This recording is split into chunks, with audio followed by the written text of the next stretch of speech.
दोस्त रवि चुनगी। आप जुड़ चुके हैं चुनिंदा खबरों से। बने रहिए, जुड़े रहिए चुनिंदा खबरों के साथ।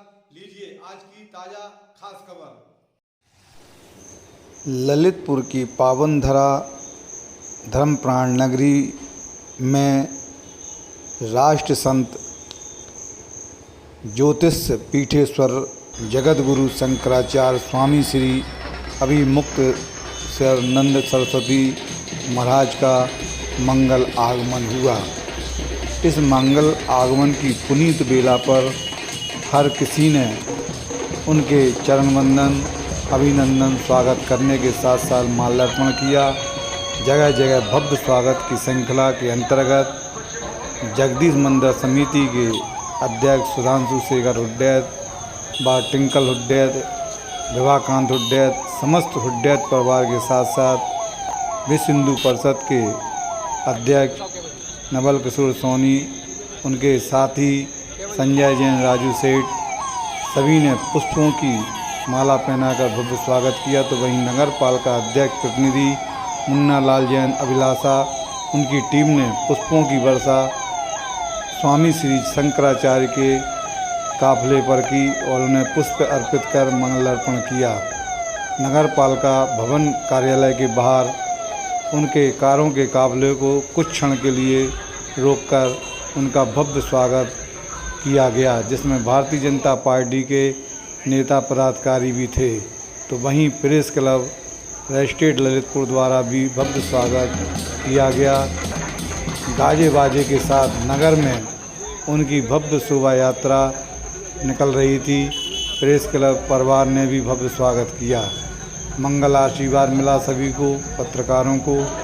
इस अवसर पर उनका कारों का काफिला शहर के सिद्ध पीठ तुमन सरकार मंदिर पहुंचा।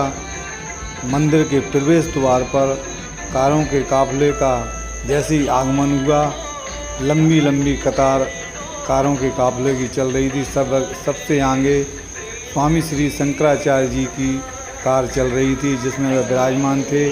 एक झलक पाने के लिए श्रद्धालु आतुर थे और उन्होंने पैदल यात्रा के माध्यम से मंदिर जी में प्रवेश किया और उनके भक्त श्रद्धालु भी उनके साथ थे। तो वहीं तुमन सरकार के महंत श्री राम लखन दास जी के साथ उन्होंने तुमन सरकार श्री हनुमान जी महाराज के दर्शन किए, पूजा अर्चना की और उनका तुमन सरकार भक्त कमेटी मंडल द्वारा भव्य स्वागत किया गया। महंत राम लखन दास जी ने भी उनका स्वागत किया, पुजारी महंतों ने स्वागत किया और इस अवसर पर उन्होंने श्री हनुमान जी महाराज जी के दर्शन कर पुण्य अर्जन भी किया और उसके उपरांत वह पहुँचे कार्यक्रम स्थल तुमन सरकार मंदिर प्रांगण। उनके साथ भव्य स्वागत की श्रृंखला में जिला पंचायत अध्यक्ष कैलाश निरंजन ने पुष्प चरणों में अर्पित किए। प्रदीप चौबे, बब्बू राजा, अन्य पदाधिकारी, अन्य श्रद्धालुओं ने उनके दर्शन कर उनका आशीर्वाद लिया। तो वहीं मंचासीन होने के उपरांत उनके पादुका की पूजन हनुमान जी के अनंत भक्त बीके सरदार साहपत्नी एवं राजेश यादव साहपत्नी, सत्येंद्र प्रताप सिसोदिया साहपत्नी एवं प्रेस क्लब अध्यक्ष राजीव बघेले सप्पू महाराज, पत्रकारों के सहयोगी अजय कुमार नीलू तिवारी, सभी ने पाद पूजन की और मंत्रोच्चारण का उच्चारण पुजारी महाराज ने भी किया। पादुका की पूजन क्रम का कार्यक्रम बड़ा ही सुशोभित, आध्यात्मिक और मंत्रोच्चारण के साथ हो रहा था।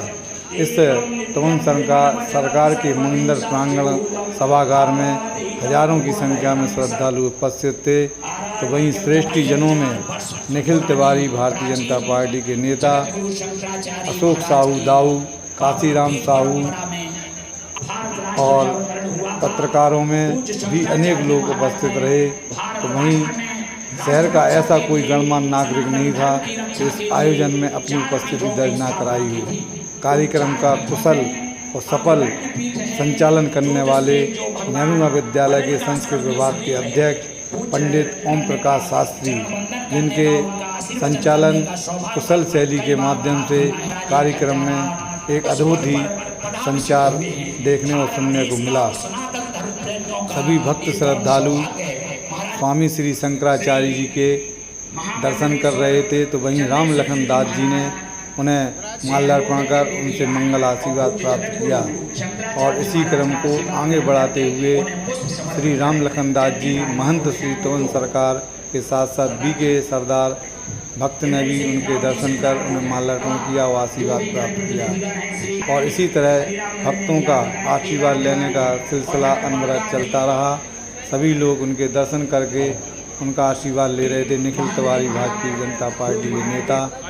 और इसी क्रम में राम लखन दास महंत तमन सरकार जी ने उन्हें स्मृति चिन्ह के रूप में एक चित्र भेंट किया।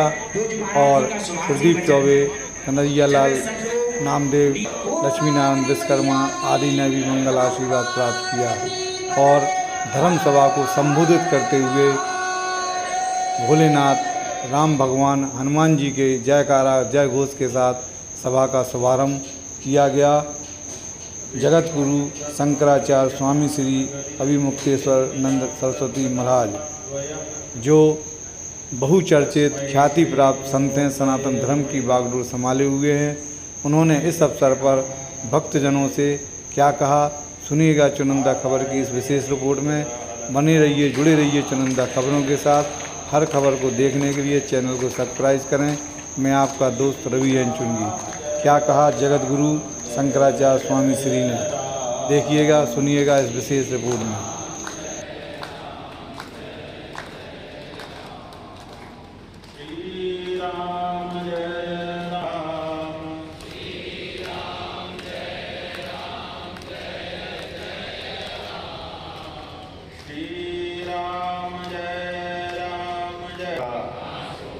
प्राणियों में विश्व का गो माता की गो हत्या। नमः पार्वती पतये हर हर महादेव। कि हमको और आपको भारत भूमि में मानव जन्म प्राप्त हुआ। ये कहा गया है शास्त्रों में कि 84 लाख योनियों में कर्मानुसार जीव भटकता रहता है। हम जो कर्म करते हैं उनमें कुछ शुभ होते हैं और कुछ अशुभ होते हैं। शुभ कर्मों का भी कोई फल होता है, अशुभ कर्मों का भी कोई फल होता है। और जो फल होता है, चाहे वो शुभ कर्म हो चाहे अशुभ कर्म हो, उसको करने वाले को भोगना पड़ता है। तो भोगने के लिए जो कर्म हमने किए हैं, उन कर्मों के फलों को भोगने के लिए हमको शरीर मिलता है। ये जो शरीर है हमारा और आपका, ये भोगायतनम शरीरम, ये भोगायतन है, भोग भोगने के लिए मिला है। अच्छे या बुरे जो भी आपके कर्म फल हैं, उनको भोगने के लिए आपको शरीर मिला। तो शरीर तो आपका भी है और पशुओं का, पक्षियों का, कृमि कीटादियों का भी, उनको भी शरीर मिला है, आपको भी शरीर मिला। और सभी शरीर, चाहे वो किसी के हों, पशु पक्षी के हों, कृमि कीटादि के हों या फिर मनुष्य हमारे आपके हों, ये सभी शरीर कर्म फल का भोग भोगने के लिए ही मिले हैं। तो अब इसमें यही देखना पड़ता है कि पशुओं पक्षियों के और हमारे शरीर में ऐसा क्या वैशिष्ट्य है जिसके कारण हम विशेष हैं और वो लोग विशेष नहीं हो पाते। तो इसका विचार अपने पूर्वजों ने किया है। हम एक दो संतान उत्पन्न करते हैं, वो एक साथ कई उत्पन्न करते हैं। हम थोड़ा सा एक थाली में परोस करके खाते हैं, उनकी खाने की नाम ही अलग पड़ी होगी। तो हमसे ज़्यादा वो खाते हैं, हमसे ज़्यादा वो सोते हैं, हमसे ज़्यादा वो बच्चे पैदा करते हैं, हमसे ज़्यादा डरते हैं, हमसे ज़्यादा बल उनके पास है। तो किसी चीज़ में हमसे पशु कम थोड़े है। लेकिन हम कहते हैं नहीं, हम श्रेष्ठ हैं। यहाँ तक कि भगवान ने भी कह दिया। भगवान के मन में वैसे तो कोई पक्षपात नहीं है, वो सबको अपना मानते हैं, लेकिन उनके मुख से भी जब शब्द निकलता है तो वो भी कहने के लिए बाध्य हो जाते हैं, सब मम प्रिय सब मम उपजाए, तिनते अधिक मनुज हुई बाई। वैसे तो सब मुझको प्रिय हैं, सबको मैंने ही शरीर दिए हैं। खूब अंधेरा, तो हम फूल चाहेंगे तो फूल हमको नहीं मिलेगा, हम पत्ती चाहेंगे तो पत्ती नहीं मिलेगी। ये जो मोबाइल है ये भी रिकॉर्डिंग करना बंद कर देगा, हम लोग टकराने लगेंगे एक दूसरे से, बहुत अनर्थ शुरू हो जाएगा। और प्रकाश है, कोई अनर्थ नहीं हो रहा है, सब चीज हमको उपलब्ध है, जो चाहें देख के ले लें। तो इसका मतलब है प्रकाश बहुत महत्वपूर्ण है हमारे जीवन, और वो ज्ञान का प्रकाश गुरु के माध्यम से मिलता है। इसलिए गुरुओं का सम्मान शुरू करिए। और सम्मान करने का मतलब ये नहीं है कि जो भी गुरु बन के आ जाए उसका सम्मान कर दीजिए। गुरु का सम्मान करने के लिए हम कह रहे हैं, गुरु नामधारी ठग का सम्मान करने के लिए हम बिल्कुल नहीं कह रहे। गली गली में गुरु फिरे, दीक्षा हमरी ले और सड़क पढ़ो चाहे नरक पढ़ो, हमें रुपया दे, ऐसे भी गुरु चल पड़े, तो वो नहीं करना है। इस मामले में हम लोगों को सीधा नहीं बनना है, इस मामले में हम लोगों को हनुमान बनना है। सीता जी के सामने रावण सन्यासी का वेश धारण करके आया, उन्होंने विचार नहीं किया और भरोसा कर लिया। 1 वर्ष तक का वनवास उनको रोकना पड़ा। और हनुमान जी के सामने कालनेमी सन्यासी बन के आया, और हनुमान जी ने विचार किया कि ये असली है कि नकली है, और जब पता चला कि ये नकली है तो फिर क्या किया आप लोग जानते ही हैं। तो इसलिए आप लोग गुरु को पहचानने के मामले में सीधा मत बनिए, गुरु को पहचानने के मामले में हनुमान रहिए, कौन सरकार रहिए। गड़बड़ आदमी आ जाए तो फिर उसको बिल्कुल मत छोड़िए, उसको वेश छोड़ना ही पड़े, अपने असली रूप में आना ही पड़े, इतना मजबूर कर दीजिए। आप देखेंगे कि धीरे धीरे जो सच्चे गुरु हैं, जो नकली के चक्कर में दब गए हैं, वो ऊपर आएंगे। और अगर वो ऊपर आ गए तो हमारा समाज सुशिक्षित हो जाएगा, और सुशिक्षित समाज को कोई भ्रम में नहीं डाल सकता।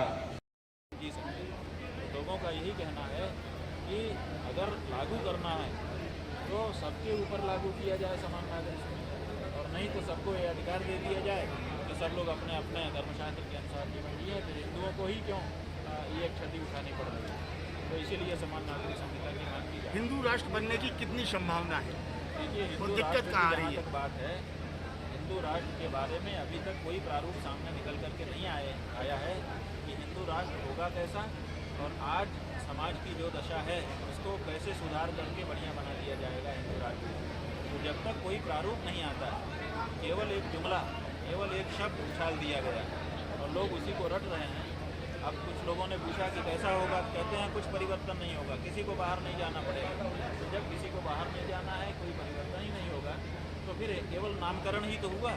तो नामकरण मात्र से कैसे लाभ हो सकता है? आप देखिए, हमको भुक्तभोगी है। हमने गंगा नदी का आंदोलन 2008 ईस्वी में बहुत बड़ा किया था, पूरे देश में गंगा अभियान किया था, और हमने मांग की थी कि गंगा को राष्ट्र नदी घोषित किया जाए। हमारा उद्देश्य उस समय ये था, हम ये सोचते थे कि जैसे राष्ट्र ध्वज है, उसके ऊपर गटर का एक जग पानी अगर हम डाल दें तो हमको अरेस्ट कर लिया जाता है, राष्ट्र ध्वज का अपमान समझा जाता है। अगर हम गंगा को राष्ट्र नदी बना देंगे तो गंगा में भी गंदगी गिरना बंद हो जाएगी, और जो गिराएगा उसको जेल में डाला जाएगा। लेकिन 2008 से 2023 ईस्वी हो गया, 15 वर्ष का समय बीत गया, गंगा राष्ट्र नदी हो गई, लेकिन 1 लीटर गंदा पानी भी गंगा में जाने से आज तक रुका नहीं है। केवल नामकरण से कोई फायदा नहीं होगा। तो ऐसी स्थिति में अगर हम इसका नाम हिंदू राष्ट्र कर देंगे तभी फायदा क्या होगा? इसलिए अगर बदलना है तो पूरा प्रारूप बदलना पड़ेगा, और नहीं केवल नामकरण से कोई फायदा होगा, ऐसा हमारा मानना है। इस बात का नहीं है कि साईं बाबा ठीक नहीं है, विरोध इस बात का है कि सनातन धर्म में पूजनीय नहीं है, वो देवता नहीं है वो। और सनातन धर्म के मंदिरों में जो उनकी मूर्तियाँ स्थापित कर दी जा रही हैं वो सही नहीं है। और ये बिल्कुल सही है कि हमारे सनातन धर्म के मंदिरों में, सनातन धर्म के शास्त्रों में जिन देवताओं का वर्णन है उन्हीं की स्थापना होनी चाहिए और किसी की नहीं होनी महाराज चाहिए। जी, परम ब्रह्मलिंग स्वरूपानंद जी महाराज ने भी कहा था कि जो साईं बाबा का मंदिर है, वहाँ हिंदुओं को नहीं जाना चाहिए, और लगातार वो कहते रहे। उसके बावजूद भी जो संख्या है जाने की, वो इजाफा बढ़ती रही, कम नहीं हुई। नहीं, बिल्कुल गलत बात है, बड़ी नहीं है। वो संख्या घट गई और चढ़ावा घट गया और बहुत सारे मंदिरों से निकाल दिया गया। लेकिन ये प्रक्रिया धीरे धीरे चलती है। आप लोगों को याद होगा कि एक समय इस देश में संतोषी माता आ गई। एक फिल्म आई थी संतोषी माता, जय जय संतोषी माता जय जय माँ, मैं तो आरती उतारूंगा। और उस फिल्म के गाने को सुन करके, फिल्म को देख करके जगह जगह संतोषी मंदिर बन गए। और बाद में शंकराचार्य जी, यही हमारे गुरुजी महाराज ने कहा कि संतोषी माता शास्त्रीय देवी नहीं है, तो वो खत्म हो गई। फिर उसके बाद साईं बाबा की फिल्म आई, मनोज कुमार ने बनाई। उसी फिल्म से फिर साईं बाबा शुरू हो गए, जैसे संतोषी माता। तो जैसे संतोषी माता खत्म हो गई, वैसे ही साईं बाबा भी खत्म हो जाएंगे। थोड़ा समय लगता है, क्योंकि जिन लोगों ने स्थापना कर दी है उनको संकोच लगता है कि हम अचानक निकालेंगे तो लोग हंसेंगे, तो धीरे से निकाल रहे हैं। क्या कहेंगे? पूज्य शंकराचार्य जी, ज्योतिषपीठ के शंकराचार्य जी, परम श्रद्धेय आदरणीय अभिमुक्तेश्वरानंद जी महाराज जी का चातुर्मास 2 दिवस के बाद से उनके आश्रम जबलपुर के पास शुरू होने जा रहा था। तो जब महाराज जी यहाँ से निकलने वाले थे, तो यहाँ भक्तों ने और उनके जो शिष्य हैं राजकुमार शर्मा जी, चाचा जी, उन्होंने आग्रह किया कि आप कुछ समय अल्प प्रवास ललितपुर के लिए प्रदान करें, ताकि यहाँ के लोग आपके दर्शन कर सकें और धर्म लाभ ले सकें। तो उनके निवेदन पर और हम सबके निवेदन पर उन्होंने ललितपुर वासियों के लिए समय दिया। तुमन प्रांगण में उनके आशीर्वचन सुनने का अवसर प्राप्त हुआ और जनता जनार्दन को उनके दर्शन का लाभ मिला। जगत गुरु शंकराचार्य स्वामी श्री के मंगल आशीर्वाद से चुनिंदा खबरों के रवि जैन चुनगी सिंसित हुए, सुशोभित हुए। उसी क्रम में पूर्व पार्षद अनुराग सैलू ने भी स्वामी श्री का मंगल आशीर्वाद लिया। स्वामी श्री का मंगल आशीर्वाद सैकड़ों की संख्या में श्रद्धालु ले रहे थे क्रमशः। तो वहीं समाज सेवी डॉक्टर राजकुमार भी स्वामी श्री का मंगल आशीर्वाद प्राप्त करके धन्य हुए। चुनिंदा खबरों से रवि चुनगी।